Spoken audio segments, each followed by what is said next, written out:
Matters with Dr. Jack Stockwell. That happens to be me. Good morning this Wednesday morning, 4th of June, 2025. I got several cutting-edge things to talk to you relative to healthcare, but my ears are blasting from the silence of the bear.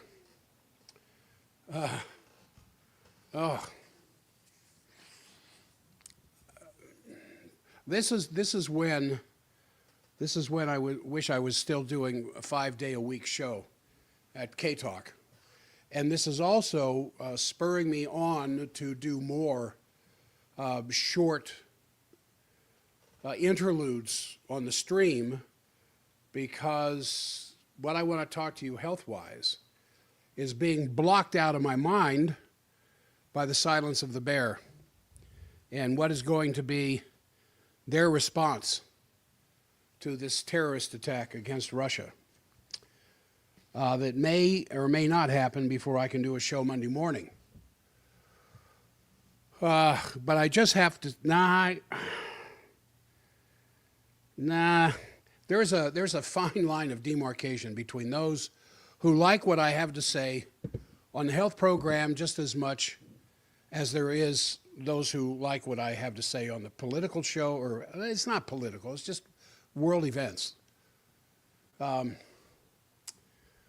Unfiltered.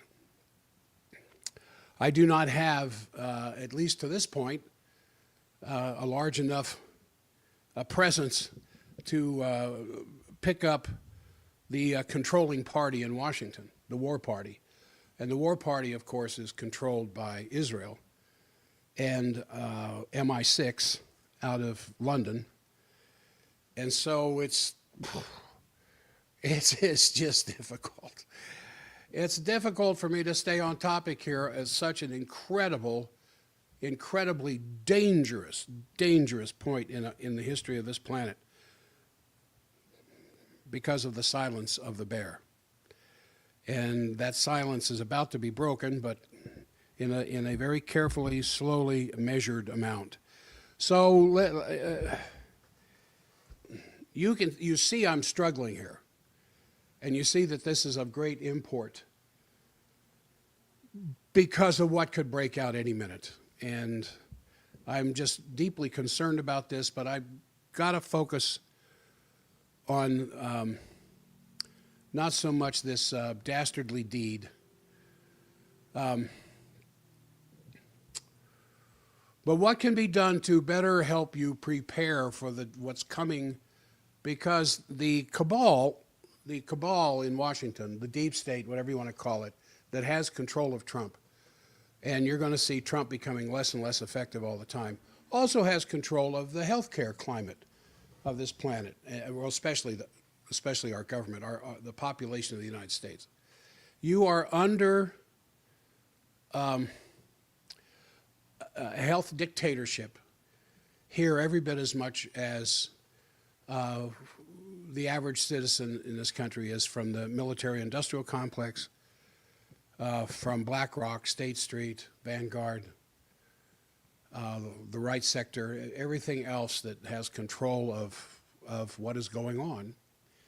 And the rest of us are just given pieces here and there to satisfy our need for distraction away from what's really going on. Now, the CDC is telling Americans, and this is from the Daily Mail 2 days ago, Monday morning, the Daily Mail article. It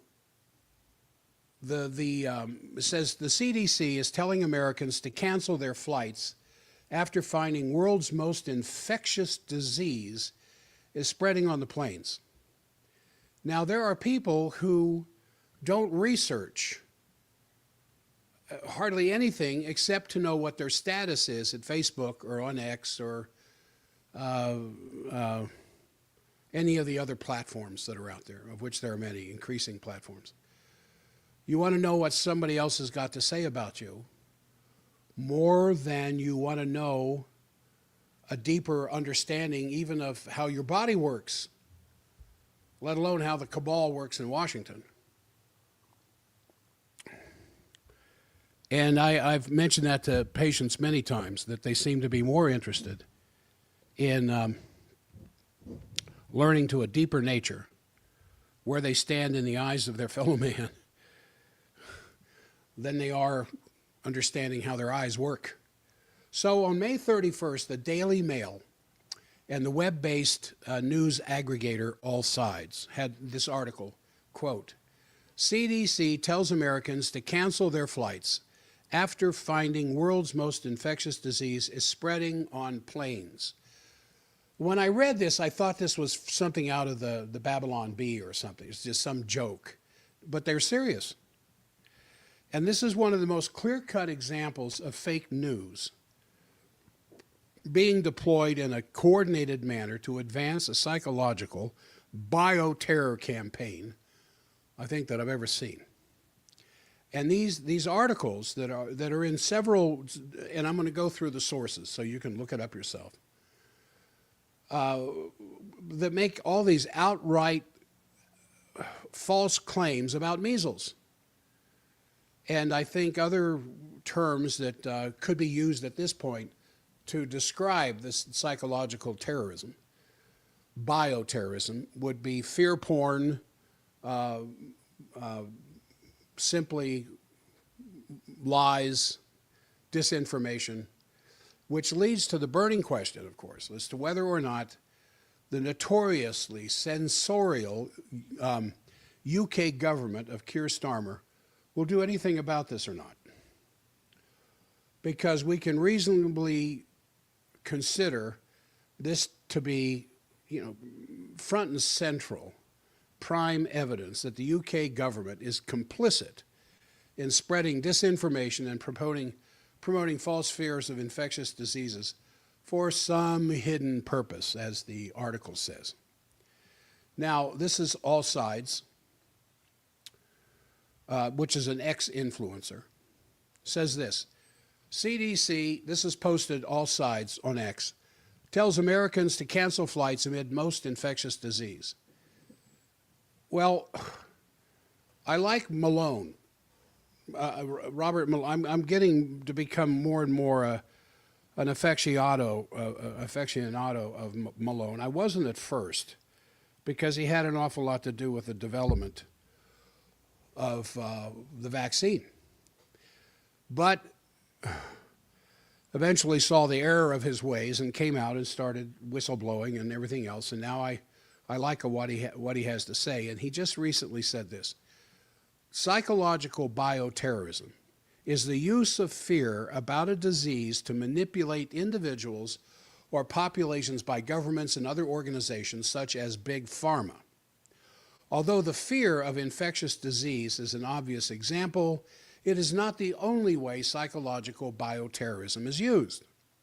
Other examples include propaganda regarding environmental toxins, unsafe drinking water, soil contamination, and climate change risks. Another name for psychological bioterrorism is information bioterrorism. I would just say it's no matter what direction you look at it, it's a truckload of BS. So here's one of the key statements in this thing from the CDC.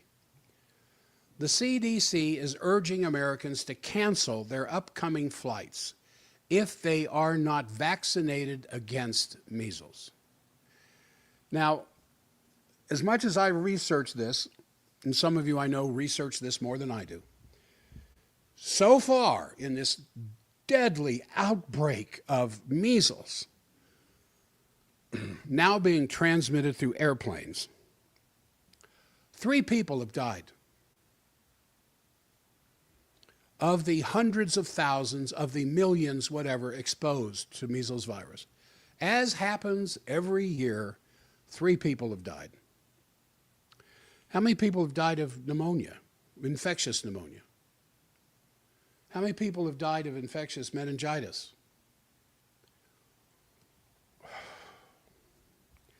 And I don't want to use the C word. Well, I'm going to use it, COVID, since COVID was gone a long time ago. But they still bring it up all the time. And the only people it doesn't have any effect on is you and me. It has no effect on me. It has no effect on you because you research it. And you know that it's a load of BS. But it works in spreading fear, and that's who these people are, fear mongers. And fearful people are easier to control than people who have their head on straight. So the agency has upgraded its health travel warning after discovering the virus. One of the most infectious in the world is, get this, spreading on airplanes. Have you ever awakened in the middle of the night struggling over the newfound revelation that colds and flus might spread on airplanes?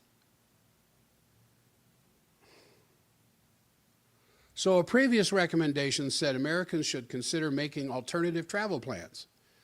So if you were planning a trip to Paris, as a patient I talked to yesterday is leaving this weekend for a week in Paris for a wedding. I was just talking to her about this yesterday. Did she bring up her fear of measles? No. Did I mention it? No. I didn't mention it any more than the fourth largest moon in orbit around Saturn. And so the CDC is recommending that Americans should consider making alternative travel plans. So when I was talking to her, as I look back at it now, if I had brought this up, I might have said, how about traveling to Paris by ship instead of airplanes? Because we know diseases aren't transmitted on ships. They're just transmitted on airplanes. And you know, there's a certain portion of our public that buys that crap, that buys into that. So it said, or they should get vaccinated for departing now, or consider postponing your trip. Like there won't be anybody carrying the measles virus 2 months from now, as opposed to, oh, jeez. So after reading this article, the Daily Mail does not link to the CDC advisory. You have to go to separate sources. I find that CBS News and all sides actually had amplified the claims that the CDC was making. Now, have you used Grok, the artificial intelligence? A lot of you are using Chat GPT or GTP, whatever it is. And I think 4.0 is out now, so it makes it even more effective. But Grok, from X, that's an interesting a thing to play with, is Grok, G-R-O-K. And so as I'm reading through Malone's research with Grok and measles, I just found this so entertaining, because when he first started using Grok to, I'll say AI, to back up the story that Daily Mail was releasing,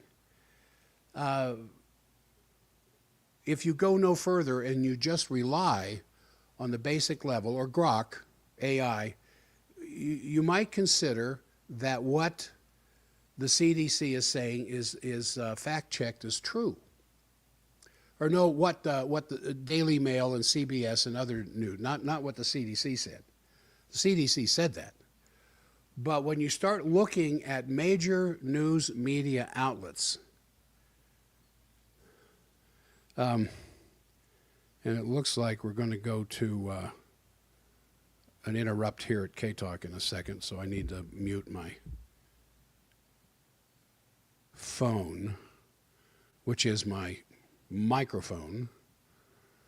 When you go to look at what the AI has to say about these other stories covering what the CDC says, you find massive exaggeration taking place. So what Malone did is he asked Grok a series of questions and soon discovered that the trusted news sources had also fooled the artificial intelligence. But it gets worse, because Grok then created CDC websites in order to back up the claims made by the fake news media. The artificial intelligence made up fake claims or fake websites in order to back up the claims made by the fake news media. And so Malone said it wasn't until he had called out Grok for making these false claims that Grok backed away from the lies. Now, Grok, or artificial intelligence, is supposedly this thinking algorithm. Well, it may be bigger than an algorithm, but it's this thinking. That's why we call it artificial intelligence, is because of its ability to put information together and then put it in some kind of presentable pattern that you would think you were talking to some expert. And so the importance of this is self-evident, because in the context of this artificial intelligence interaction was very, very fascinating. So what I have here is the conversation between Dr. Malone and this artificial intelligence. And so Malone says to Grok, did the CDC tell unvaccinated Americans in 2025 to cancel their flights after finding measles is spreading on planes? Now, if you haven't played on the internet with artificial intelligence, it's fascinating. It's as entertaining and captivating because you swear there's somebody on the other end sitting there at the keyboard talking back to you. And you can guide the discussion in different directions. So what he said was, what he asked the AI is that did CDC actually tell unvaccinated Americans to cancel their flights in 2025? And so Grok sent this back to him. Yes, in late May 2025, the CDC urged unvaccinated Americans to cancel or postpone upcoming flights due to measles spreading on airplanes. This followed reports of at least 62 cases of measles linked to air travel within the U.S. that year, with at least one confirmed instance of transmission during a flight. Whoa! Amazing. The CDC upgraded its travel warning after 3 passengers on a Turkish Airlines flight to Denver tested positive for measles, including one vaccinated adult. The agency emphasized the high contagiousness of measles, which can linger in the air for up to 2 hours, and recommended that all travelers be fully vaccinated with the MMR vaccine before flying, especially internationally. Then Malone sent this back. Can you find the actual CDC link rather than mainstream media secondary sources? And so this came, thanks, Paul. This came back from Grok. In other words, Malone is saying, what did the CDC link really say? Don't tell me what the news sources is saying about the CDC. Tell me what the CDC actually said. So Grok comes back with this. The CDC's official statement on the measles travel warning after spread on planes is found in their Measles in Globe Level 1 Practice Usual Precautions Travel Health Notices, updated May 28, 2025. It recommends that all travelers be fully vaccinated against measles with the MMR vaccine due to rising cases globally and at least 62 cases linked to air travel in the U.S. in 2025. The notice advises unvaccinated individuals to consider postponing travel. You can access the full advisory here, cdc.gov and travel. Additionally, the CDC's Health Alert Network advisory from March 7th, 2025 addresses the expanding measles outbreak in the U.S., emphasizing vaccinations for travelers. Then Malone wrote back, see, you can have an ongoing conversation with AI. You don't just ask him a question. Dear AI, figure a $60,000 loan at 8% over 60 months. What would be the interest rate and the monthly payments? Before payments is out of your mouth, AI will already have it printed on the screen for you in front of you. Then where do you go from there? Well, you got your question answered. But then if you were to come back and talk about different interest rates, different banks, different ways to finance, it will keep the conversation going, just as it did here with Malone. So when the CDC or when Grok came back with, yeah, these are the government sites, I got all this stuff. Then Malone comes back and says, this source does not say unvaccinated Americans should cancel their flight. Even though Grok said the source said that, Malone says, wait a second, it doesn't say that. Please show the primary CDC for the above assertion that you made that did the CDC tell unvaccinated Americans to cancel their flights after finding measles is spreading on airplanes. Grok comes back with this. I apologize for the oversight. Now go to your corner.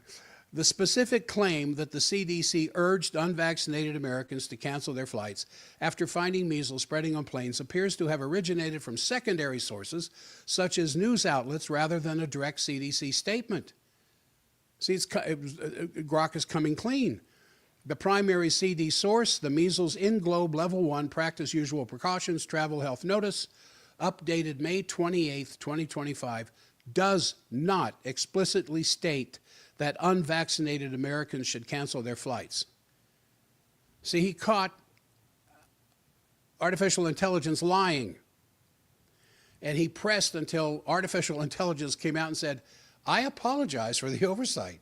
And then it comes clean and says this: the CDC advises all international travelers should be fully vaccinated against measles with the MMR vaccine at least 2 weeks before departure. Unvaccinated travelers are at risk of measles and should consult healthcare providers about vaccination before travel. Travelers should monitor for symptoms like rash, fever, cough, runny nose, red, watery eyes for 3 weeks after travel. See, the Grok continues. The notice emphasizes vaccination and monitoring, but stops short of directing unvaccinated individuals to cancel flights. Wow. Then it says, the closest primary CDC source, and this is what Malone was asking for, the closest primary CDC source, the Health Alert Network Advisory from March 7th, 2025, focuses on the measles outbreak in Texas and New Mexico, recommending vaccination for travelers, but does not mention flight cancellations. No primary CD source explicitly states cancel flights for unvaccinated Americans. The recommendation is more nuanced, focusing on vaccination and caution. If you need further clarification or additional sources, let me know. Again, you think you're talking to a human being. Now, Malone writes back, the primary CDC source, the Measles in Globe Level 1 Practice Usual Precautions Travel Health Notice, updated May 28, 2025, is not listed, and the link page is not found. Where did you find this? Grok says, well, I apologize for the he didn't say well. It says, I apologize for the confusion and the incorrect link provided in my previous response. That about says it all, doesn't it? The claim that the CDC explicitly urged unvaccinated Americans to cancel their flights after finding measles spreading on planes appears to be an overstatement or misinterpretation from secondary sources, as I could not locate a primary CDC source using that exact language. Let me clarify the sources and address the issue with the provided link. Then it gives Malone a source. You know, in response to 2 or 3 sentences from Malone, Grok sends back 2 to 3 paragraphs. Says the information I provided was primarily drawn from blah, blah, blah, blah, blah. And the correct link for the CDC's measles travel health notice is, and then it says, this notice says, measles cases are rising globally with 62 cases linked to air travel in the U.S. in 2025, including a confirmed in-flight transmission on a Turkish Airlines flight to Denver. All international travelers should be fully vaccinated with the MMR vaccine at least 2 weeks before departure. Unvaccinated travelers should consult a clinician and consider postponing travel if they cannot effectively receive the MMR vaccine. The notice does mention consider postponing their trip. Now, this is still Grok. for unvaccinated individuals unable to receive the vaccine, but it does not explicitly state cancel their flights for all unvaccinated Americans. Then Grok says there is an error with the link. The link I provided for the Health Alert Network appears to be invalid or publicly accessible, not publicly accessible of my last update, and I regret the error. Instead, the correct and relevant Health Alert Network advisory is likely the one from March of 2025, expanding memory. And it goes on, and it just goes on trying to clarify itself and why there was mistakes. And then in conclusion, it says, the primary CDC source for the measles travel advisory is the measles in globe level 1 practice usual. And then it gives the website. It advises unvaccinated travelers to consider postponing travel, but does not explicitly instruct them to cancel their flights. The incorrect HAN link was a mistake. I recommend checking these primary sources directly for the most accurate guidance. If you'd like me to dig deeper into specific media reports or X posts that may be contributing to the cancel flights narrative, let me know. So Malone writes back one sentence. Please dig deeper into specific media reports or X posts that may have contributed to the cancel flight narrative. Grok sends this back, and amazingly, this stuff comes back so quickly. But Grok sent this back to Dr. Malone.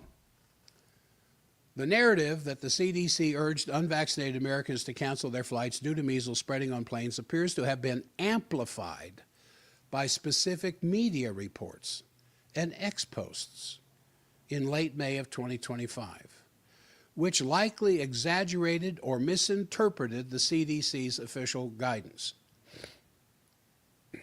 Do you need an artificial intelligence to tell you that what the media tells you is BS? Well, here's Grok saying that. Then it says, below I'll detail the primary CDC sources, analyze the media reports and X posts that contributed to this narrative, and critically examine how the language may have been distorted. Then it goes back through more of what the CDC was recommending. Measles cases are rising globally with 62 cases. International travelers should be fully vaccinated.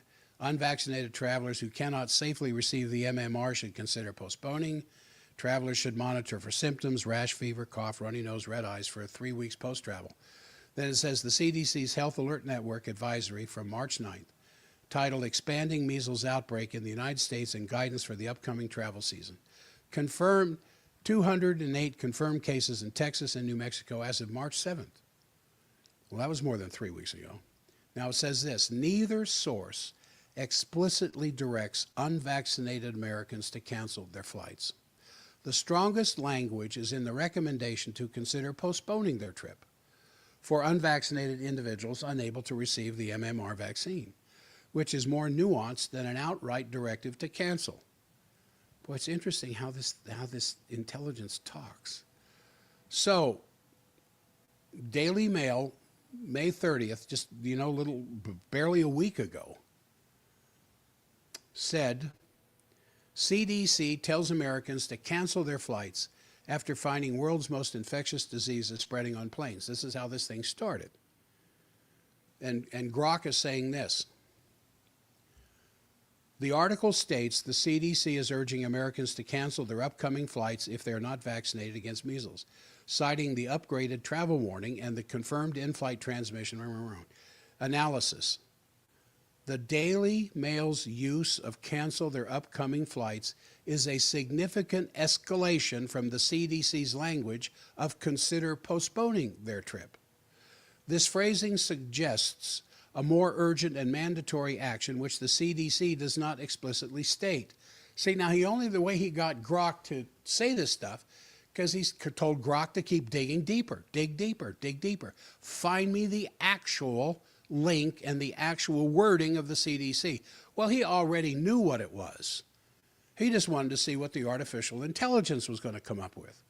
And the artificial intelligence came up underscoring the BS that the news outlets were saying, that you should cancel your flight if you're not vaccinated. But the further he gets into it, it finds out that, no, that's not the case. And Grok comes out and says, well, it was more nuanced to say, cancel your flight rather than consider postponing the trip. So that's why they said this. Now, Grok is not some moralist, trying to decide who's right or who's wrong. Grok is just digging for more information, finally got to the deeper levels that Malone was pushing it for, and it finally came out and confessed. Now, it brings up the CBS News report of May 30, last week. And Grok says this is what it got. The article reports that the CDC updated its travel warning after 62 and such. Consider making alternative travel plans with the suggestion to consider postponing their trip for unvaccinated travelers. Analysis. CBS News accurately reflects the CDC's updated language, but still frames it in a way that could be interpreted as a stronger warning.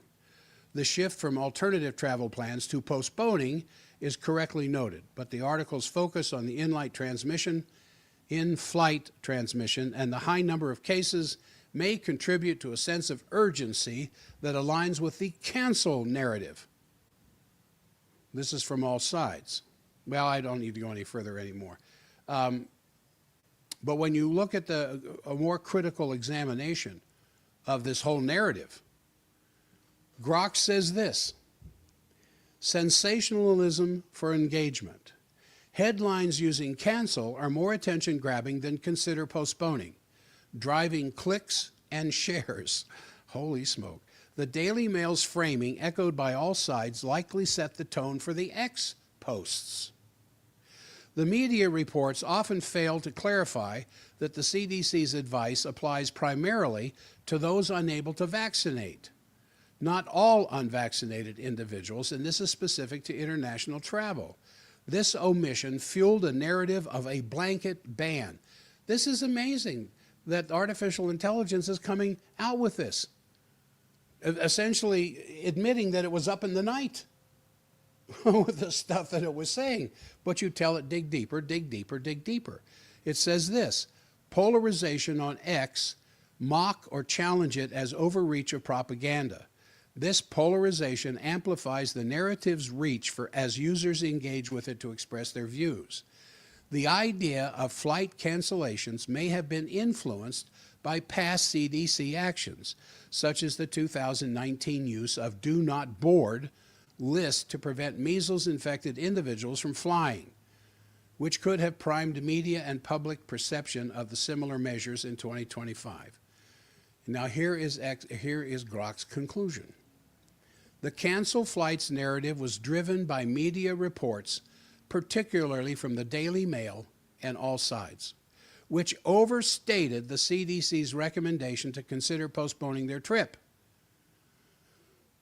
X posts further amplified this narrative either by directly quoting sensational headlines or using them to fuel debates about vaccination and public health policy. The CDC did not use the term cancel and focus on vaccination and monitoring, indicating a disconnect between the CDC's guidance and the media's portrayal. This highlights the importance of verifying. This is Grok still talking. This highlights the importance of verifying primary sources, as secondary reports and social media can distort nuanced public health recommendations. If you'd like me to analyze additional media or X posts or focus on a specific aspect of this narrative, let me know. So to recap, he says this: Grok informed me that the CDC directly stated, yes, in late May 2025, the CDC urged unvaccinated Americans to cancel or postpone upcoming flights due to measles spreading on airplanes. Then I asked for references. Grok provides mainstream media news stories that have literally made up lies about the CDC's health alerts regarding measles. I then asked Grok for primary sources. Grok provided a fake CDC reference to back up Grok's assertions that the CDC had issued an alert telling people who are unvaccinated not to fly. I then called out Grok for the non-existent references. At this point, Grok admits there are no references, stating that unvaccinated people should cancel their flights and blames the mainstream media for the fake news. However, Grok also highlights the importance of being vaccinated, diluting the significance of the lie. After this dialogue, I opened a new window, went to X, and again asked Grok my original question, and it gave me the exact same answer. Yes, in late May 2025, the CDC urged unvaccinated Americans to cancel or postpone upcoming flights due to measles spreading on airplanes. Grok. Sincerely, Grok. You follow what I'm doing here?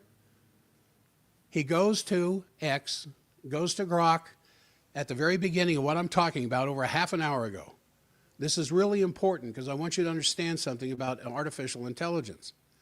And it doesn't matter if it's what Putin is considering right now in peppering Europe with the Orishnik missile, or if it's on, hey, where's this stuff coming from that the CDC says we should cancel our flight if we're unvaccinated?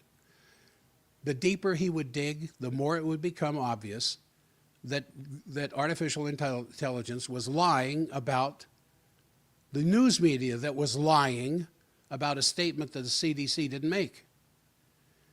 Then, after it was all done and settled, he got out and went back in and asked the same question and got the same original answer. Yes, the CDC is urging unvaccinated Americans to cancel or postpone their flights. There is no accountability with artificial intelligence systems. That's the bottom line here. Well, Dr. Jack, what do you... To make this point that Malone makes very clear, there is no accountability with artificial intelligence. So whether you've got a high school student using artificial intelligence to write a report about Napoleon's success at Austerlitz, or you want the truth about a vaccine, you're not going to get it. You're going to get artificial intelligence's idea. Where did it come from? Well, there isn't some single solitary brain out there like was represented in Terminator 3, The Rise of the Machines. Excellent movie, by the way. That is this, Skynet. They found out that there's this virus. No, Skynet was fooling you. Skynet is the virus. Skynet takes over all the internet, and then you have the end of mankind kind of a thing. I don't know that this is any different, because unless you tell the artificial intelligence to dig deeper and dig deeper and dig deeper and come up with absolute reliable sources, and then you have to go beyond that because it's going to give you fake sources, which is what Grok did. It made up a website that doesn't exist. So the questions that are coming out of this: is the artificial intelligence programmed to promote an even lie to the public? Is AI programmed to lie to the public to support vaccination campaigns because Big Pharma is paying the AI systems to promote vaccinations? I mean, that seems feasible. Is the AI programmed to support vaccination campaigns because it's independently doing so? Furthermore, who is paying the Daily Mail, CBS, All Sides Media to lie to both American and UK public about the CDC's health alerts? And if whoever is paying mainstream media to write misinformation on the same group, is it the same group who's paying Grok to answer with falsified information? So, it's kind of time for the Department of Justice to step in and investigate who's manipulating the American public to get vaccinated against their will again. I mean, some people who have to travel via planes for their jobs or an emergency will read these fake mainstream media stories and then go to AI for confirmation. And then AI, which is supposed to be the fact-checking source for anything now, they're going to go get a medical procedure against their will because they think they have to do so in order to travel. the same crap that happened 4 years ago with COVID. This is the opposite of informed consent. And it's absolutely fraudulent.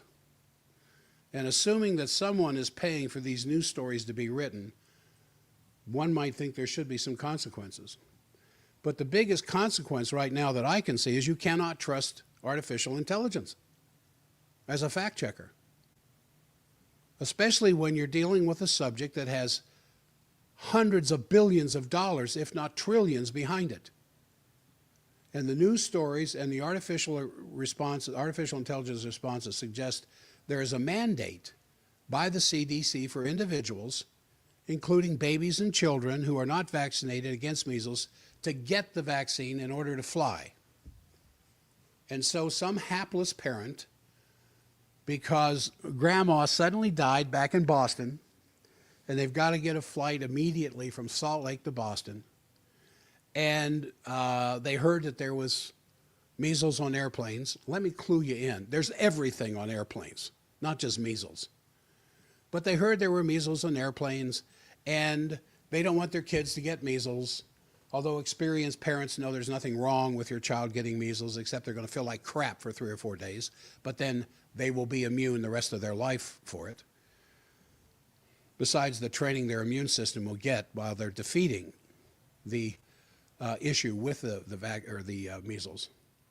But unwillingly or unwittingly, they might read on artificial intelligence that the CDC is recommending children and babies who haven't been vaccinated to get it, or they won't be allowed on the airplane. And without reviewing any further, the parent's going to believe that. Then they're going to go out there and get them an MMR shot, where experts are saying now that's 80% of where autism is coming from the MMR shot alone.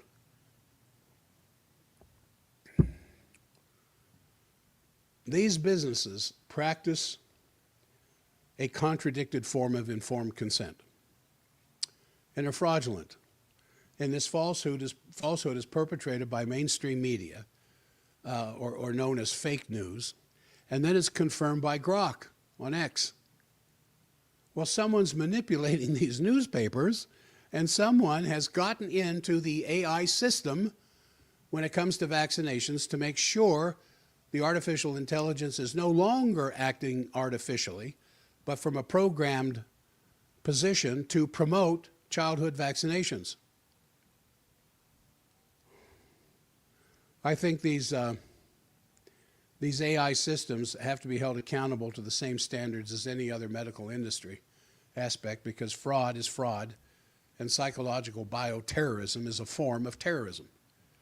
And that's what Grok is promoting on X. Bioterrorism.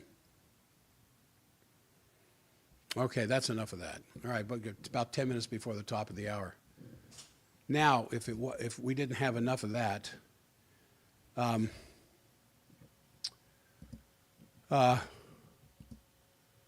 want to talk to you about the scam that's involved with statins, but I better save that for the next hour because it takes more than 10 minutes. So what I do want to do is just days after, with Bobby Jr. dropping the COVID shot for healthy kids and pregnant women, as the WHO World Health Organization biolab threat escalates, just days after Dr. McCullough, with his Senate testimony, exposed the fatal risks of the COVID-19 mRNA shots, backed by peer-reviewed literature. Hundreds of articles, peer-reviewed articles now, decrying the dangers of the COVID vaccine. And he said this before a Senate investigative committee. Just a few days afterwards, Bobby Jr. announced the immediate removal of COVID-19 vaccine recommendations for healthy children and pregnant women.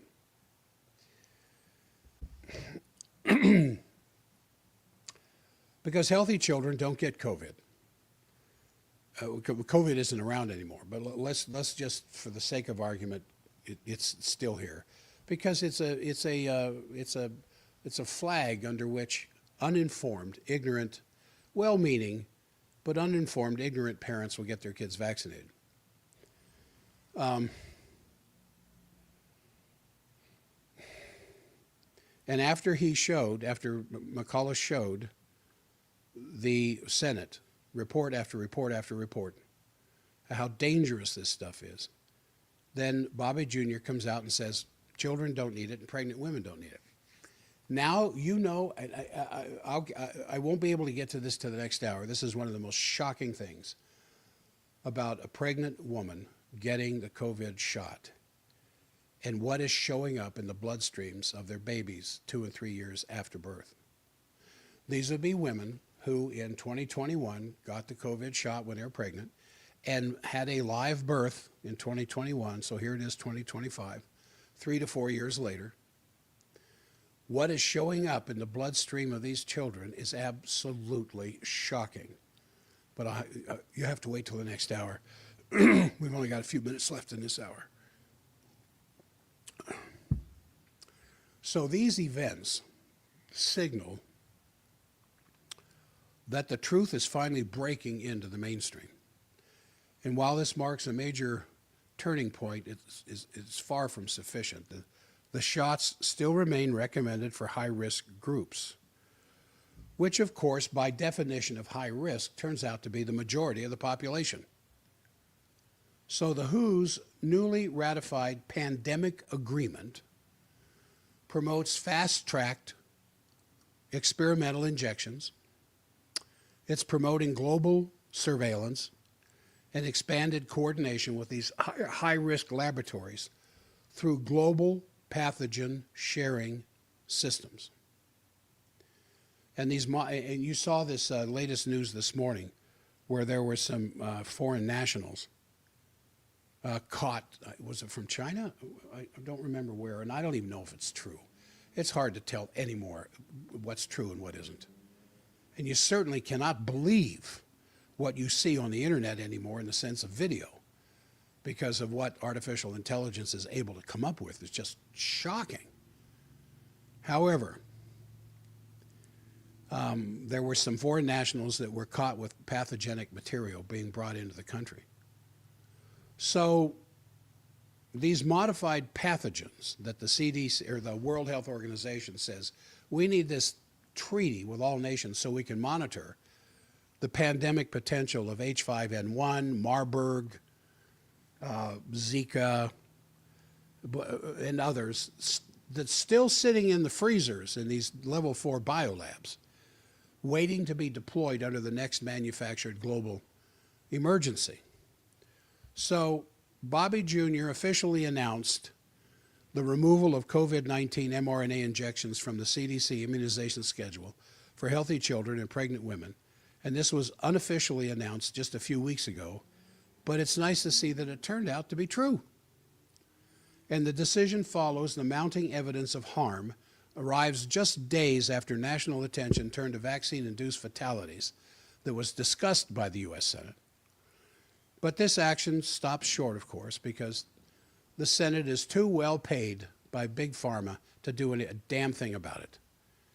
And these shots are going to remain recommended for so-called high-risk groups, which include the majority of America and infants with chronic conditions, despite World War-level casualties. Again, emphasizing the absolute need for serious research. Now, while there's an awful lot of stuff on the internet you don't necessarily need to be spending time looking at or getting into, some of it's downright dangerous. There's tremendously good sources of information if you will take the time to get a little notebook and a pencil or a pen, start writing down some of the sources you've gone to. Don't ask Grok if they're authoritative, because Grok will tell you what Grok is paid to tell you, just like the Senate. It's just like, for an example, Blumenthal and Lindsay going over to meet with Zelensky 2 days before this so-called taking out of 40% of the Russian nuclear forces, which is absolute nonsense. But then all of a sudden this happens 2 days after they went there, because they, they're very high on the military-industrial complex donor list. And so they're over there doing what I think Trump was not going to do. Uh-oh, here I'm getting into politics. Oh, well. But the same thing is in the pharmaceutical industry. Whether military, industrial, or pharmaceutical, or major media, all the news media outlets, was listening to Fox again this morning. And their General Keane and his comments about the Ukraine. General Keane, who's one of their Pentagon spokespeople experts, has never won a battle in his life. I don't care if he's a general, he's never won a battle in his life. Why should he be considered an expert? So when it comes to health care questions regarding you and your family, be careful of the experts that you choose to listen to. You need to become your own expert, and you need to do some research. And don't believe anything because I said it. What I'm trying to do is to get you to think. I want you to be able to think for yourself. I don't want you to go around saying, hey, Dr. Jack said this. Or unless you say, Dr. Jack said this, which triggered 2 days of research on my behalf, and what I found can run circles around Dr. Jack. Then you can mention my name. I want you to own this. I want you to own it for yourself. And if you don't have a computer, there are computers at the library. If you don't know how to use a computer, the librarians will show you how to use a computer. Now we're going to go to break here any second at K-Talk for the top of the hour news. I'll continue with the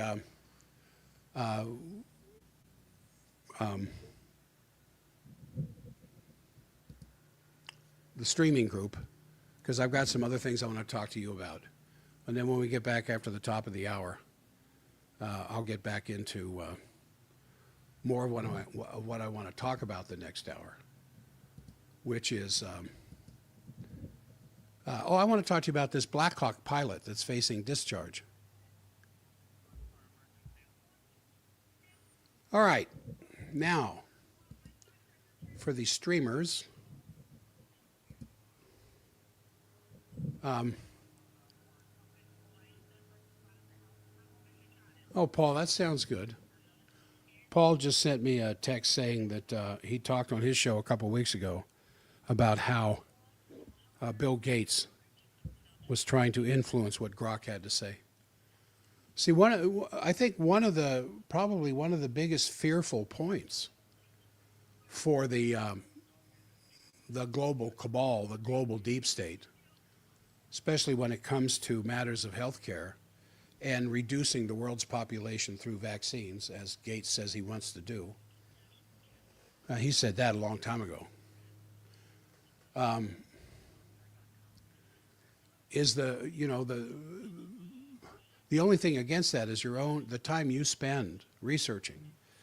And if Gates can do something to poison alternate sources of research and information that you could be doing on your own, then so much the better for the international cartels. That when you have this idea in your head that somehow you can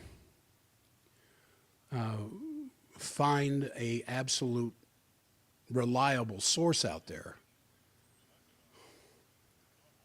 not knowing it's already been polluted, then that can be a problem. Okay, for those of you on the stream, and I'm going to come back and talk to everybody else about this in general.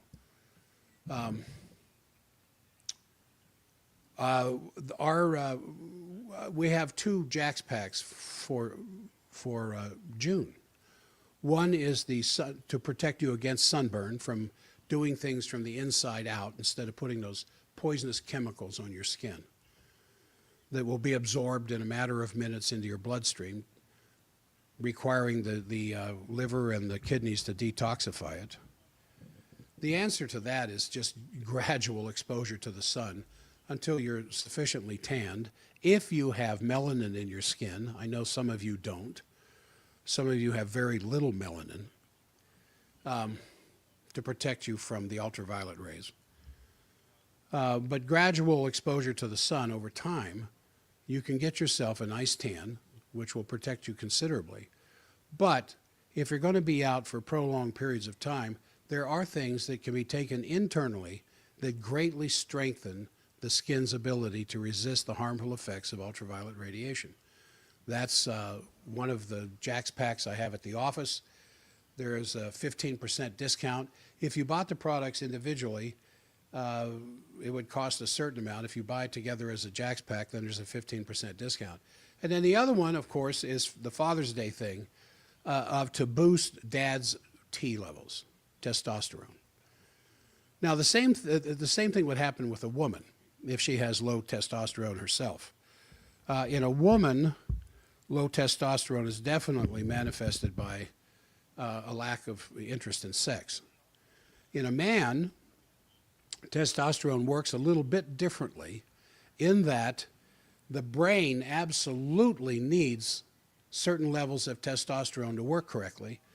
So if you think dad's a little nuts or dad's a little off, it may be a low T problem. But the muscles, the ligaments, the get up and go, the drive, the vim, the vigor, the vinegar in his system is all testosterone dependent.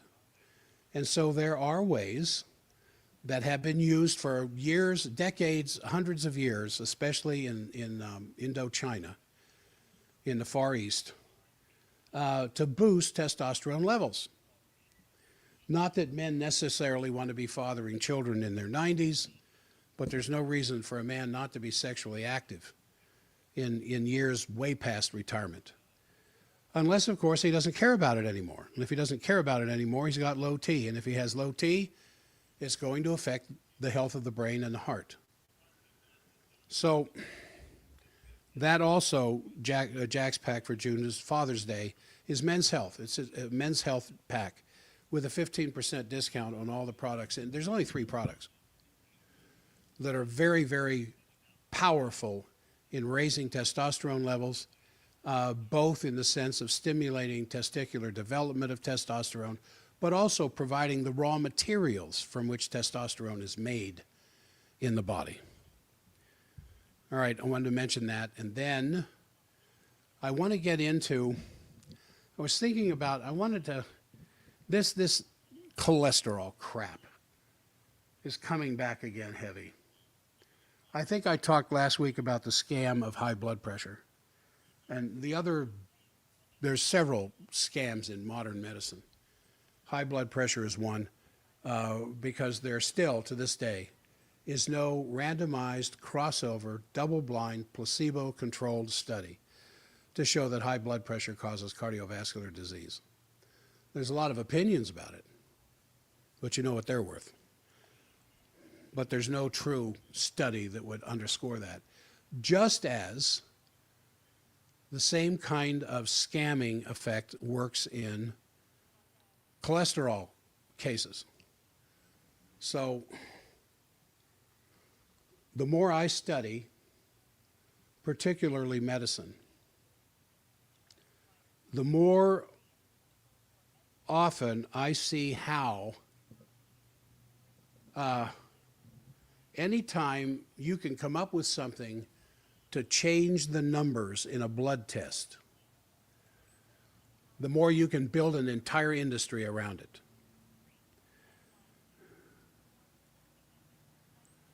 Oh, thanks, Paul. That's good information. And Lowell, if by any chance you're listening, thank you for what you did yesterday. And so the same thing happened with high blood pressure. Rather than causing arterial damage, high blood pressure is a response to arterial damage. And rather than high cholesterol causing heart disease and a shortness of life, there are very good studies on the other half of the coin that show that cholesterol leads to a longer life expectancy, higher cholesterol levels. So I want to probably get into that. I think K-Talk might be open now.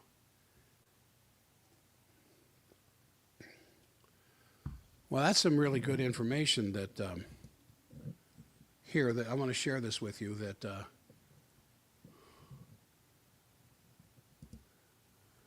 what Paul is saying says the latest version of Grok, the chatbot created by Elon Musk's X, is promoting fringe climate viewpoints in a way it hasn't done before, observers say. So again, when something comes along that is trying to be the one-size-fits-all approach to the truth, be careful. Anytime somebody says, we have all the truth and we have more truth than somebody else, be careful. Especially when it comes to matters of politics and health. All right, I want to talk about that, but I want to talk about something else first. And I thought this was really, really interesting because this shows, at least it demonstrates in my mind,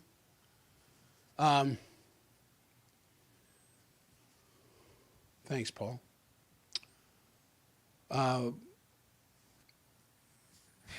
You know, Trump made an awful lot of promises in his campaign. And it's turning out that he seems to have less and less power than he assumed when he got into office, even with his presidential directives, his executive orders. So Chief Warrant Officer, 3rd Class, Brandon Budge, has served with distinction as a Blackhawk pilot for over 21 years, flying missions in Afghanistan, the Middle East, across the globe, but now he's being forced out of the Army, not for misconduct, but for resisting a genetic injection mandate that has been otherwise acknowledged as unlawful. So back on January 27th, President Donald Trump signed an executive order to reinstate all service members who were discharged. You remember why? For refusing the 2021 COVID-19 mRNA shot mandate. And the order promised full reinstatement with back pay and restored benefits. Now, just months later, on May 7th, barely a month ago, Secretary of Defense Pete Hegseth declared the mandate unlawful as implemented in a formal memo to the Department of Defense leadership, and I have it here in front of me. Office of the Undersecretary of Defense, 4000 Defense Pentagon, Washington Memorandum for the Secretaries of the Military Department. Subject: Supplemental guidance to the Military Department Discharge Review Boards and Boards for Correction of Military, Naval records considering requests from service members adversely impacted by the coronavirus disease 2019 vaccination requirements. And it goes on, Executive Order 14184, and to the Assistant Secretary of the Air Force, to the Assistant Secretary of the Army, the Navy, members of the Armed Forces, of Defense Memorandum. It says this: on January 27th, 2025, the President, this is a part of the order, the President issued Reference A concerning the Department of Defense's since rescinded coronavirus disease 2019 vaccine mandate, which was unlawful as implemented, and an unfair, overbroad, completely unnecessary burden for service members. The Secretary of Defense has taken decisive action to execute the President's guidance to correct this injustice. Well, for Brandon Budge and many others, justice hasn't come. So Budge describes how he was pressured relentlessly to take the mRNA injection, despite having natural immunity after recovering from COVID and deep concerns about the shot's safety. And when he refused, he was isolated, demoted, and threatened with career destruction. And even when his wife, who was facing a high-risk pregnancy, and the doctors warned of possible early delivery, Budge's request to remain stateside was denied. And his command made it clear, quote, "Even if your wife is on her deathbed, you won't be coming home unless he complied with the mRNA shot mandate."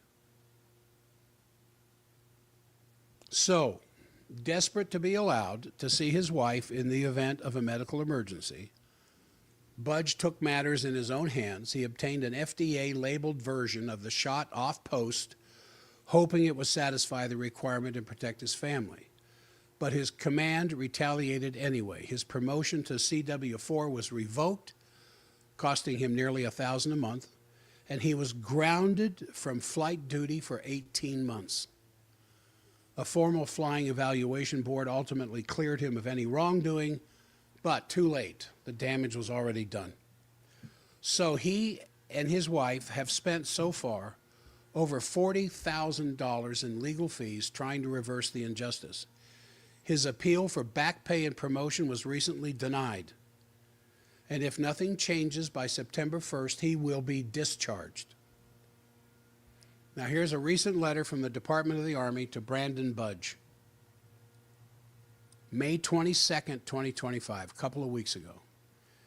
Dear Chief Warrant Officer 3, Budge, I regret to inform you that the Army Board of Correction for Military Records denied your application. The board considered your application under procedures established by the Secretary of the Army. I have enclosed a copy of the board's record of proceedings. This decision explains the board's reasons for denying your application. This decision in your case is final. You may request reconsideration of this decision letter to the above address only if you present new evidence or argument that was not considered by the board when it denied your original application. A copy of the board's decision and proceedings have been furnished to you to the counsel you listed on your application, Melissa Halsey, Joseph P. Lister, Director. So, when Trump sends out an executive order and Hegseth follows up and says, do what the president said, and the Army refuses to do it, who's in charge? Now, I'm going to use an example of this recent attack on Russia as an example of who's in charge. Why is Trump not saying anything? Why is he silent on the matter? Why has there been no official announcement from the White House, from the Oval Office, on what just happened Sunday to incite World War III thermonuclear war? Well, either Trump didn't know what happened and it was done behind his back, which exposes how much power he doesn't have, or it did happen with his acknowledgement, with a strategic attack on nuclear facilities in a foreign country, which is an act of war that he doesn't want to confess to. Now, I'm going to relate that to this situation here. Who's in charge? Who has the final word? This was written May 24th, 2 weeks ago, from the Department of the Army. No, you're not going to get your back pay, and no, you're not going to fly. And if you don't do it by the end of summer, we're going to throw you out of the Army. So who's in charge here? Who has the real power? So the broader impact of this unlawful mandate is staggering. The suicides among service members surged. Careers were destroyed. Families were torn apart. And across the country, the same fate befell law enforcement officers. It hit the firefighters, it hit nurses, and countless others who refused to comply with experimental mandates now shown to have caused not just widespread harm, but more deaths than all the wars the United States has been involved in since its founding. So Budge is advocating for the creation of an independent board dedicated solely to reviewing and reversing damage caused by the mandate, outside the slow and, of course, very biased processes of the current military bureaucracy. And this is one of the reasons why I say the Pentagon probably doesn't really care who got elected as president. The Department of Justice didn't really care. The Department of Health and Human Services didn't really care. You got Trump coming in, and you got Tulsi Gabbard, and now as Director of National Intelligence. And if Trump didn't know that this attack was going to happen this last weekend on Russia, where's the breakdown in intelligence? How did he not know this? Because of the bureaucracy inside national intelligence and Army intelligence and naval intelligence and Marine and Coast Guard and whatever else, and all the other intelligence gathering agencies. What is there, something like 21 of them? How did the president not know? If the president didn't know, there is a very serious problem. If the president did know, then there's an even more serious problem. But here in the Army, the president says, put these people back to work and back pay them, and if they missed a promotion because of it, give it to them. And the Army's saying, hell with that. Who do you think you are, Donald Trump? So Budge says this: I know that every time you turn around it seems like a loss, but we have to keep pushing forward. It's the only way we right these wrongs, and we make sure that they don't happen again. Well, I salute you.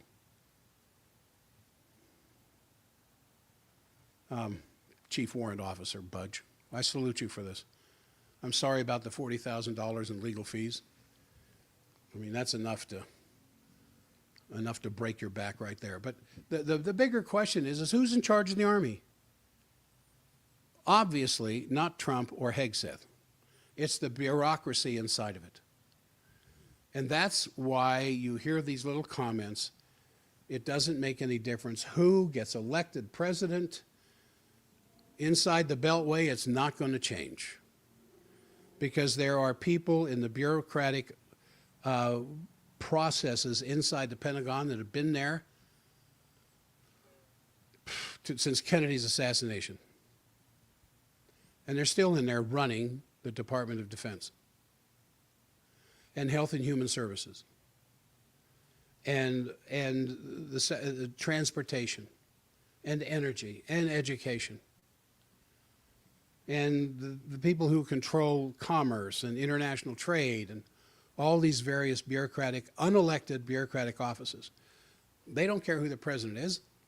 They're going to go on with the agenda that was given to them in order to preserve their jobs till they can retire and get that nice little pension. So when Trump, in his campaign, said, I can stop the war in Ukraine with a phone call. Or I can stop the war with Hamas and Israel with a phone call. Or give me 24 hours. And then he starts a war with the Houthis. And as much as he's trying to say he doesn't want to start a war with Iran, he's not in charge. Netanyahu's in charge. So Bobby Kennedy comes out and says, we're going to take the COVID shot off of the childhood vaccination schedule.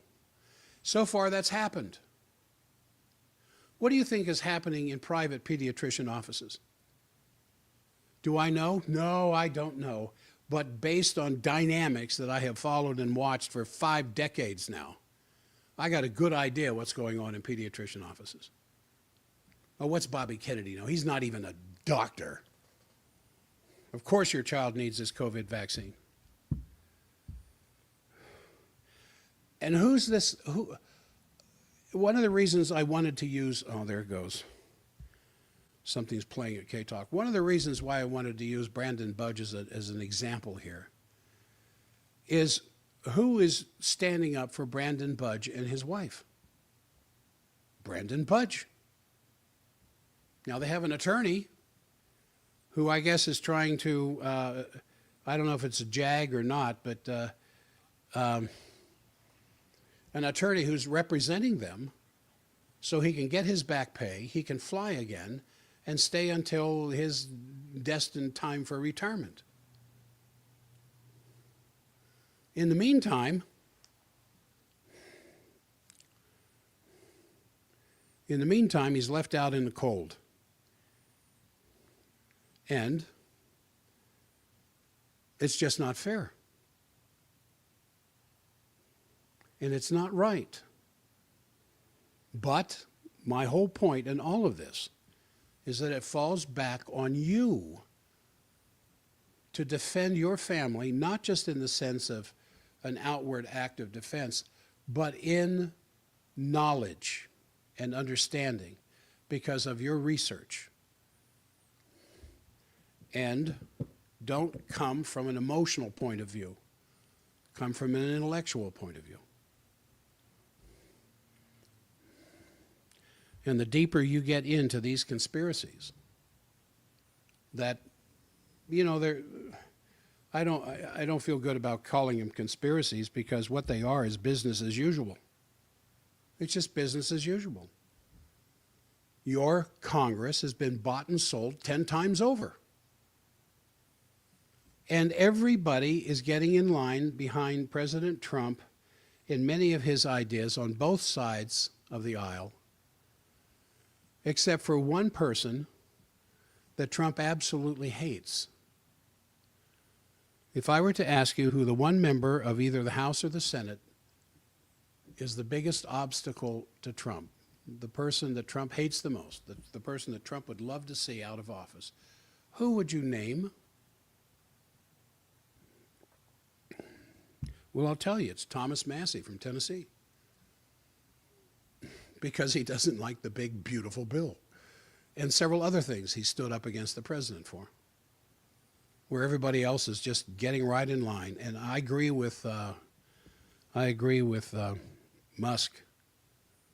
If that bill passes, it will be absolutely one of the worst bills Congress has ever passed. But then that's when you find out who's working for whom, who the boss man is, who's the boss woman in charge of these things. So how far will this thing get with Chief Warrant Officer Budge? I don't know, but the information I'm giving you is 2 weeks old. Where is it going to go from there? All right, now, something for a little different. Now, during the break this morning, at the top of the hour, I talked a little bit about Jack's Pack for the sun, so that you can do something now in the sense of re-strengthening and in strengthening the power of your skin to deal with sun exposure from the inside out and not have to poison it from the outside in. That's Jack's Pack Summer Pack. And then also the one for men's health to increase the testosterone levels in good old dad. And I have this stuck in my face almost daily. The growing evidence of low testosterone. And testosterone isn't just your sex hormone, as powerful as it is in your sexual life.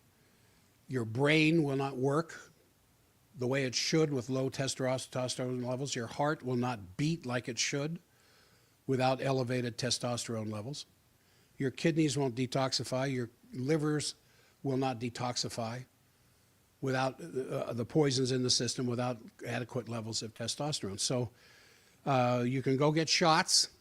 I don't recommend that because it's the same thing with what a lot of ladies do with hormone replacement therapy. Just throws your hormonal balance out of balance. And then you have to correct it from the outside in, or at least try to balance it artificially.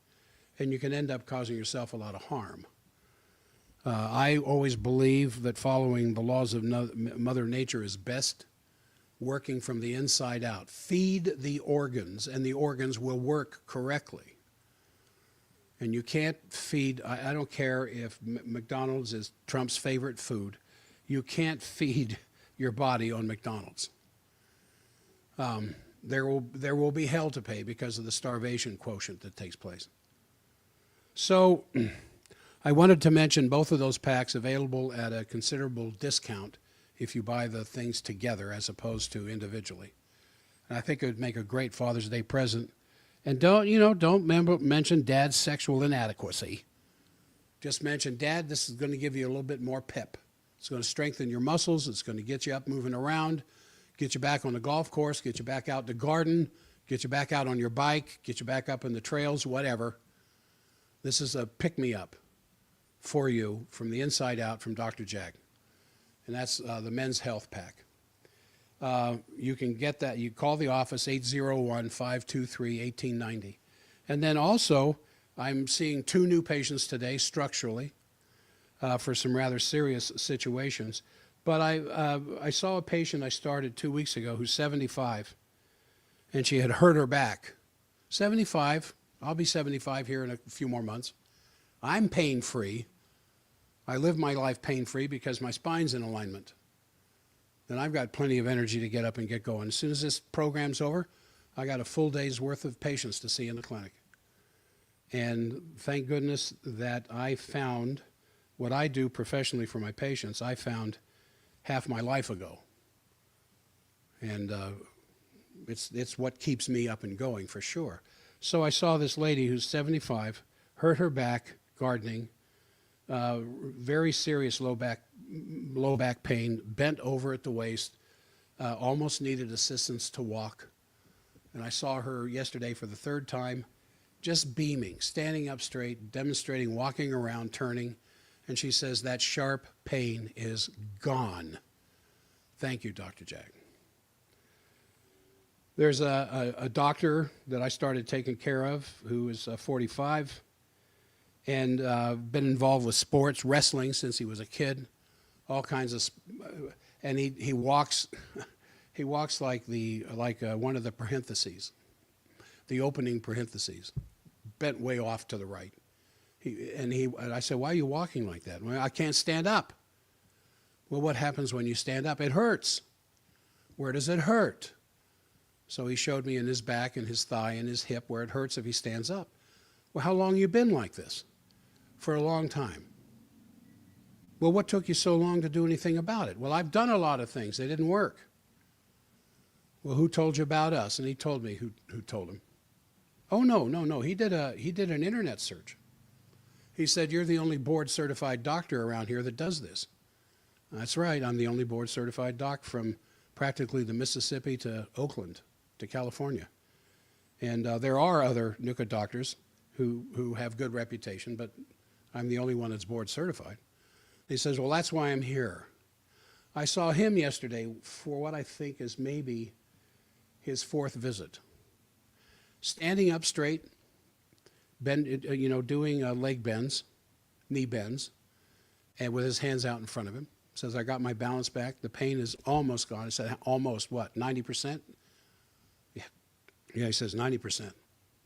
And I'm back on my bike. He likes to do 10 to 20 miles a day on the bike. And he's a doctor. And then there's another doctor that I think I've seen for probably 2 months. And his neck and shoulders were so crippled up he couldn't see patients anymore without severe pain and having to drug himself. And I've seen him at least a half a dozen times over 2 months. And he said, the last time I saw him, he said, I'm back to work. And there's this nurse anesthetist that was referred to me by a doctor up in Bountiful. Her arms and hands were going numb. Her arms and hands were numb to the point she could no longer administer anesthesia to the patients. And she was afraid her career was over with, and she's only in her mid to late 30s. And I said, well, what did this doctor say to you? So, well, you said to see you before I even think of considering surgery, to come and see you. Last time I saw her was the end of last week for probably the 4th or 5th time, and she's back to work. She says she was crunching her fingers in front of me, or flexing her fingers in hand. I said, are they numb? She said, there's a trace of numbness here and a little spot over here, but my strength is back. I can contract my hands. I'm back to work, full-time, taking care of patients. That's the kind of work that we do. I love the migraine patients that we take care of, because migraines, and interestingly enough, migraines and low back pain and sciatica are almost all caused by the same thing: the head tipping out of balance on the top of the neck and gravity pulling the head off to one side or the other, causing muscle contraction from the base of your skull, down your back, into your butt, into your legs, down to your feet. It's just, if you stood up straight and you started leaning off and lifted one foot and leaned off on the other foot and feel that terrible imbalance that's taking place in your body. Well, that's what happens when the head comes out of balance with the neck. And over the years, you get used to it. Your body adapts to it. It compensates until you start blowing out joints and tearing up discs. Then you're kind of compelled to do something about it. Consultations are free, but you have to schedule it. You would call the office, 801-523-1890, 801-523-1890, and we'll schedule you for a half an hour. And tell me what's going on, and I'll tell you what I do, and if the two paths meet, I can probably take care of you. And in fact, I probably will be scheduled to take care of you. But if you decide you don't want me to take care of you, we'll still be friends. You just go your way, and I'll get back to work, and we'll go on with it. Who's this other fellow? Oh, there's another fellow that I started taking care of. I've seen him 3 times. He had the pickle procedure done a month ago in Denver. And that's where they do a rather invasive move on the muscles of the neck to try to strengthen the muscles and the ligaments. And it's rather painful. PICL, you can research it. And he was told after you recover from this, give it a couple of weeks, go see Dr. Stockwell in Salt Lake City, because he'll take you from there. And the guy's neck was as tight and stiff as a fence post. And I saw him, today's Wednesday, I think I saw him, well, it was either Friday or Monday. And he said, it's loosening up. My neck is finally starting to get loose. I can turn my head further, right and left. I've got further to go. I said, yeah, you got further to go, but we're on, I got the lock out of there. Now, the neck will unlock itself a lot from this point on. You won't need to see me very much, but I just need to keep you in a balanced state, and your neck will heal itself, so don't worry. And then one more person I wanted to mention, someone who has one of the worst accident histories I've ever heard in my life. And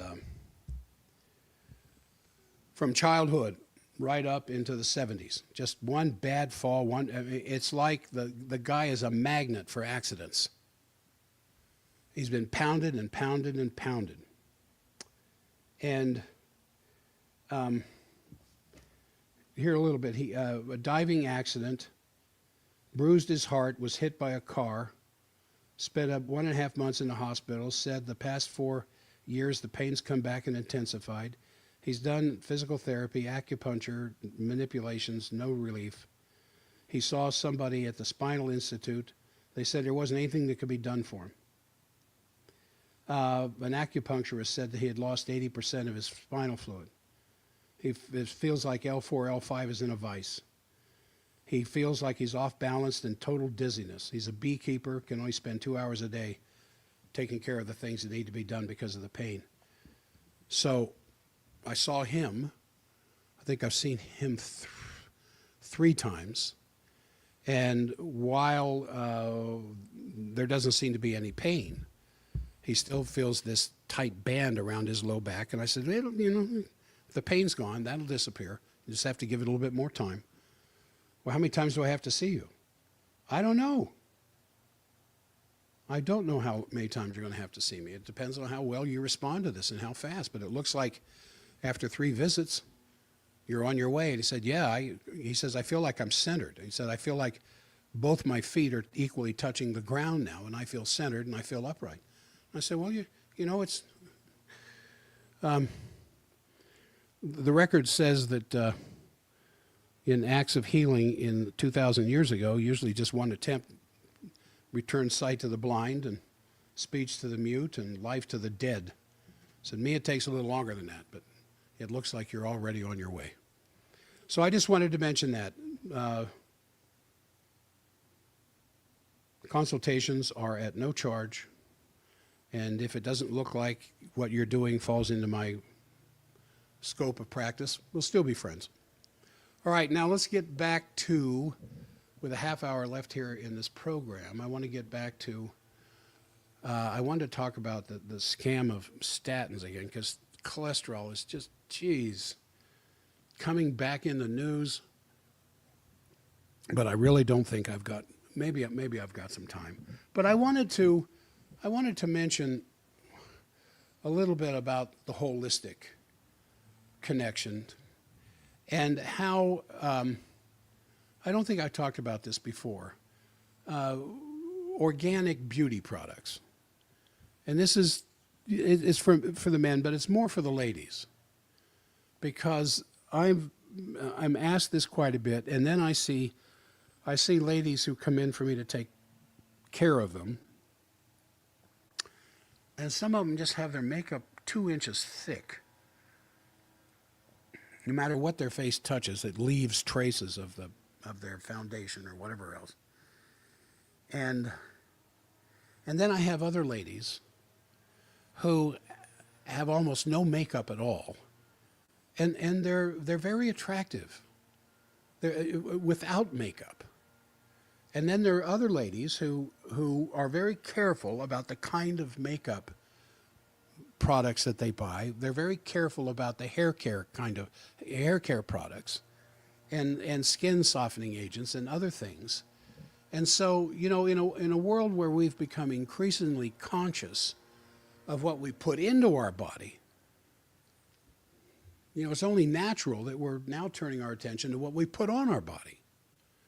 And the beauty industry has just undergone a remarkable transformation in recent years with organic and natural products, moving from kind of a niche market segment to mainstream consciousness. But this shift isn't just about following trends. I think it represents a deeper understanding of how our beauty routines that we go through in the morning connect to our overall health and wellness. So when I first began seeing, and I saw this in the grocery store, you know, I would be buying a deodorant or shave cream or something like that. And I noticed organic started showing up on some products a number of years ago. And I thought, well, I understand organic strawberries and organic carrots, but organic face cream? You know, does it actually work as well as the conventional stuff? You know, was this just somebody trying to take advantage of the organic boom? Or was there something really behind this? So what I discovered was really surprising.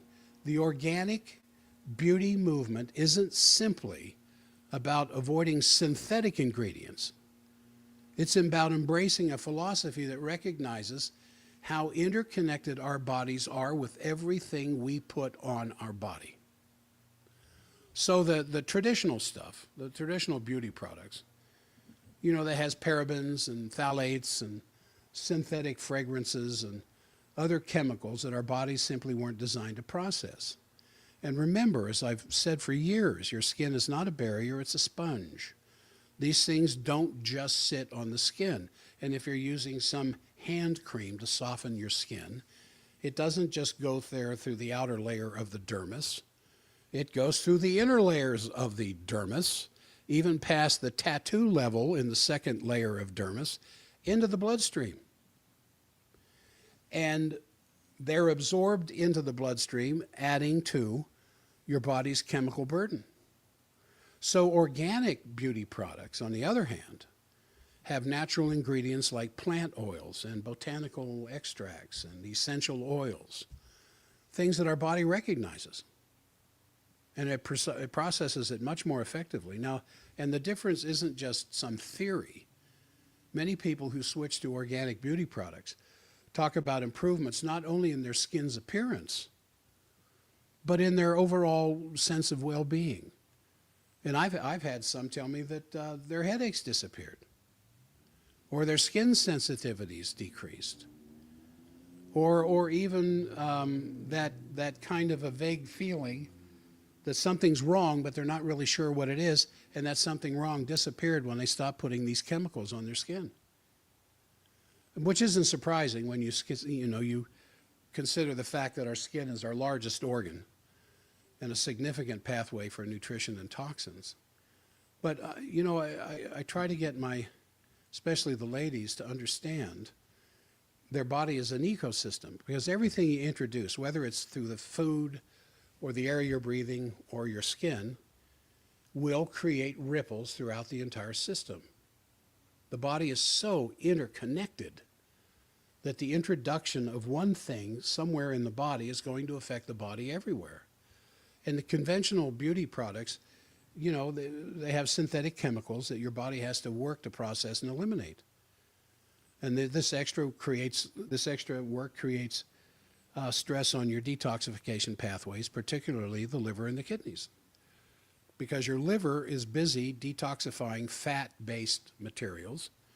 Your kidneys are detoxifying water-based material. But when you switch to organic beauty products, then obviously you start lightening the toxic load on the system. Your body's going to spend less energy processing and eliminating these foreign substances, which means more energy for optimal performance in other areas. And so what are people reporting? Well, better sleep, improved immunity, clearer thinking. And interestingly enough, they feel like their hormonal levels are balanced better. Now, I have patients who've struggled with fatigue and skin irritations. And when I tell them, well, have you considered organic creams, organic makeup? There's organic eyeshadow, there's organic mascara, there's organic lipsticks, there's organic skin creams. I said, you may not want to do the whole thing at once, and you may want to do it in baby steps, which is usually what I recommend for any kind of a transition you want to make. But if you want to see your skin calm down, if you want to find yourself having better sleep, it's not a miracle cure, but I think it's a significant part of the overall wellness puzzle. But the benefits of organic beauty products extend beyond physical health. I mean, there's something very deeply satisfying about using products that come from plants and minerals that womankind have used for centuries. And it creates a connection to traditional wisdom. It's a kind of a connection with nature, which is something a lot of us in our tech-saturated lives, our EMF envelopes we live in, appeals to us. And the connection has real psychological benefits. There's studies that have shown that nature-based experiences reduce anxiety and improve mood. Many of you have experienced the simple benefit, and now's the time of year when you can do this, is to go out and walk barefoot in the grass. Or take your little chaise lounge chair or whatever else, maybe in one of the shadier areas. You don't want to sit in the sun for half an hour necessarily, unless you're used to that. And sit there with your feet in the grass, read a book, drink a cool drink, meditate, let your imagination run wild, whatever, with your bare feet in the grass. And you know how you feel 30 minutes later. You feel this great relaxation come over the body as you declutter the electronic field in which you're living. And you drop an awful lot of those electrons back into the earth. And you stabilize and you balance. And you ground yourself to the earth, how much better you feel. Well, what if you were putting those kinds of things on your skin? So the connection also has some real psychological benefits. Studies have shown that nature-based experiences, as I said, improve your mood. Just a walk in the forest, that kind of time on the beach. But when your beauty routine incorporates natural scents like lavender. Well, I hate lavender. Well, there's rose. there's citrus.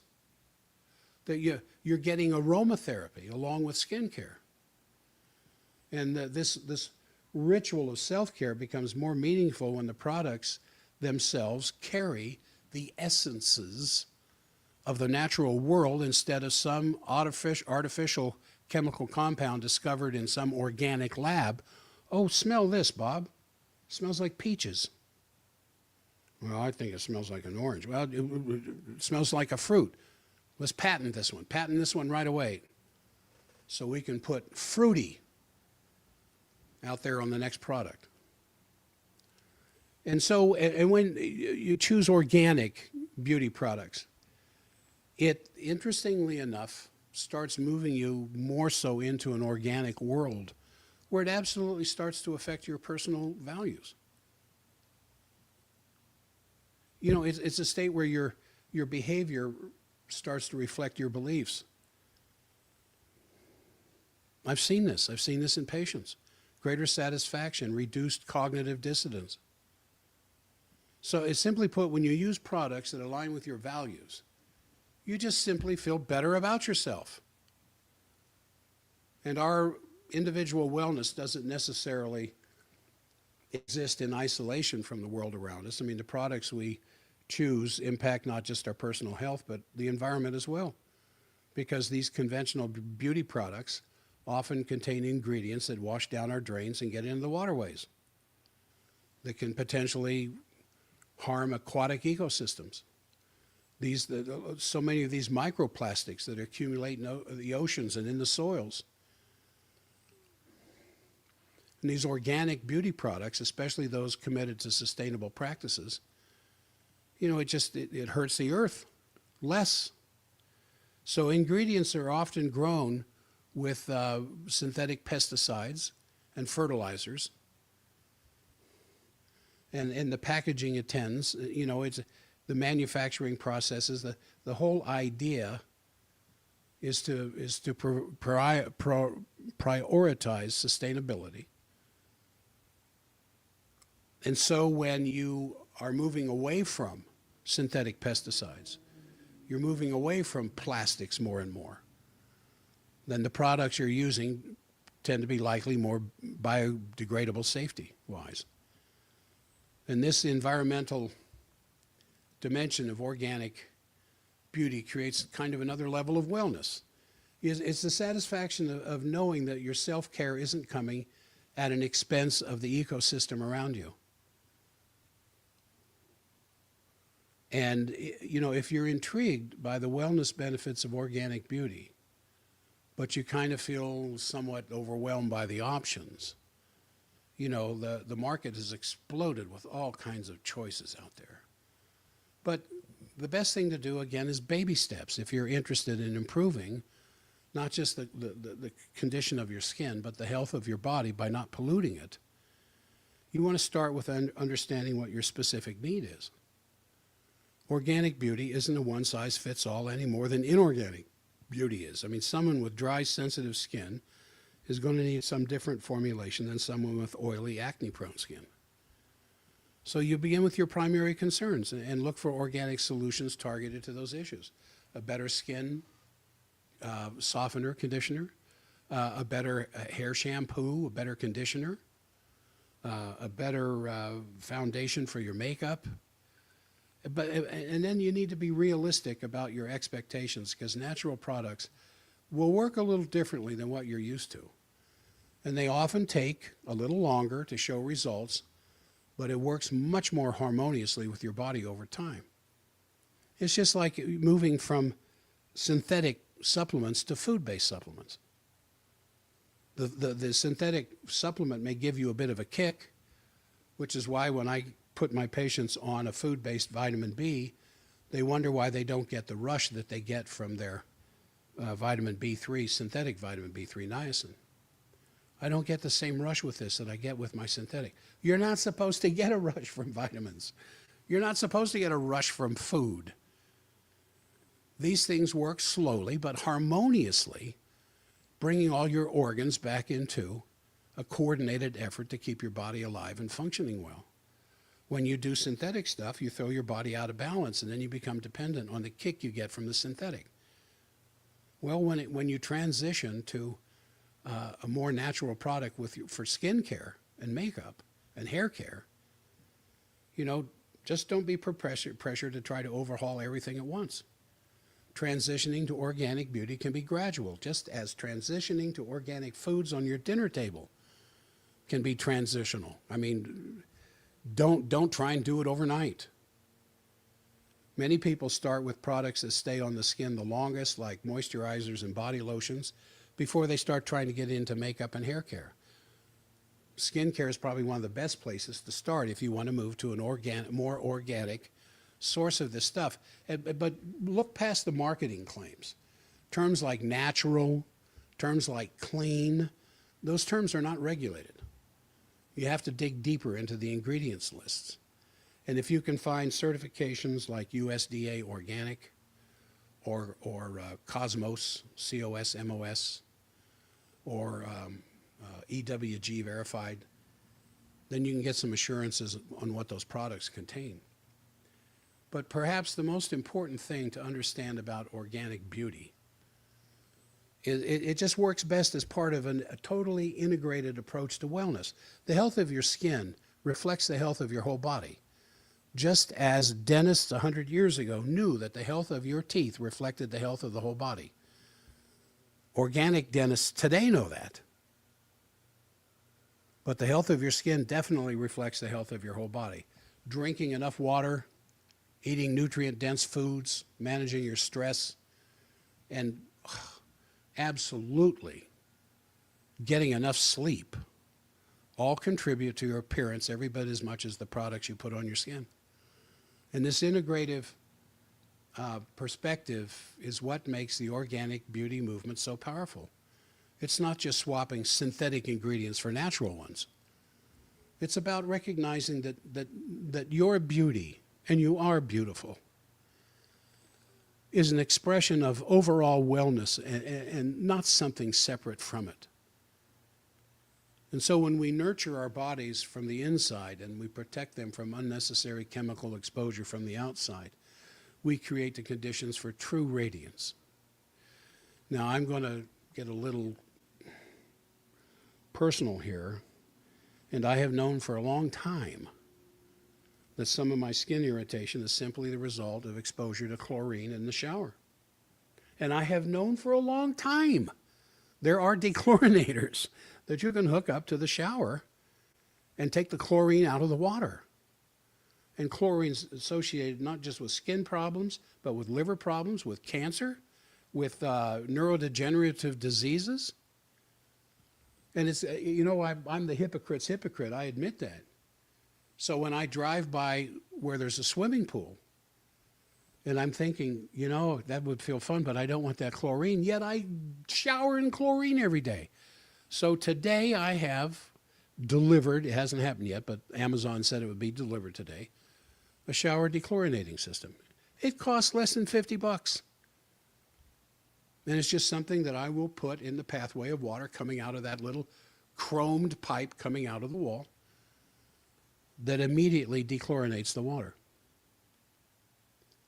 And so I'm trying, as I try to improve my diet and to better nurturing my body from the inside out, I'm taking a very big positive step today to help to decrease chemical exposure from the outside in. So as you move forward, the line between beauty products and wellness products is going to blur, as it does with foods. But we're already seeing supplements that are designed to support skin health. And I have a skin health pack. But they're putting adaptogenic herbs inside of moisturizers. I've seen that. And there are beauty routines that incorporate meditation, for Pete's sake. And so the evolution in this direction, I think, shows our growing understanding that beauty is not superficial. Our outward expression of beauty is just a reflection of balance and health at multiple levels that goes down to the very core of our bodies. And so I have some patients who, estheticians, and I talk to them. There's only a couple of them I know, but one of them in particular gets Botox shots every 2 months. She gets spray tan put on her once a week.